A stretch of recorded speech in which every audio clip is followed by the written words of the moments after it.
even though I was paying, it was still showing on my credit 30 days, 60 days late. And that's taking a hit on my credit. Your Honor, the state filed a modification and a confirmation of arrears. In this case, we have a full agreement, a complete agreement, and I'll read that into the record and then take testimony from the parties. Parties stipulate that there should be no request for non-disclosure and that there should not be a finding of family violence. A child support judgment of $0 should be taken today as of 11/7/23. Here, the custodial parent has agreed to release arrears of $3,774.48. Those were the arrears when it came today, but the custodial parent has agreed to release that. The state is wanting to non-suit our request for medical and dental support arrears. We ask that the court accept that. The parties stipulate here that the custodial parent provides health insurance and dental insurance through the employer at no cost. The parties stipulate that medical support should be and dental support should be set at $0 effective December 1st.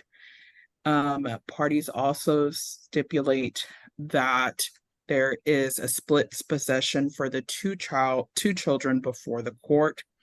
And as such, that child support should be ordered at $0, with each party having custody and control over one of the children each. Here, the non-custodial parent is requesting that the court costs be waived. Our understanding is that the position there is that it was tried. He attempted to resolve this before coming to court. I will now call the mother. Ma'am, can you state your name for the record?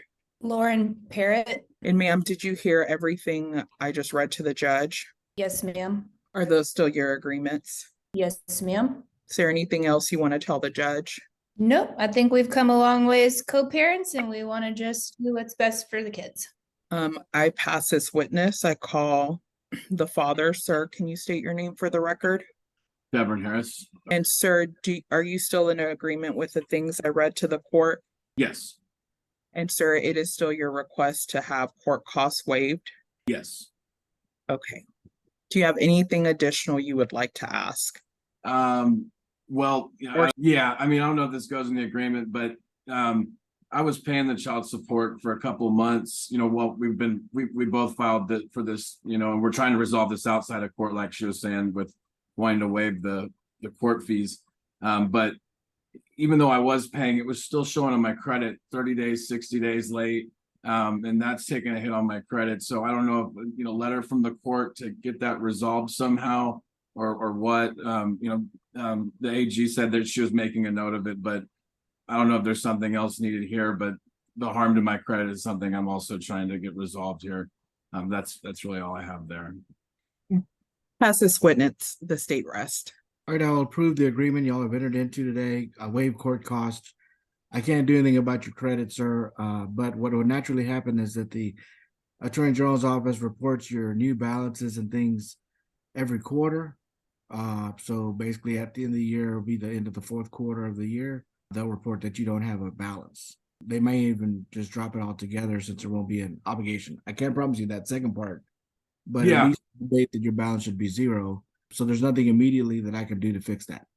Okay. The Attorney General's office will put this all in a court order and email y'all a copy.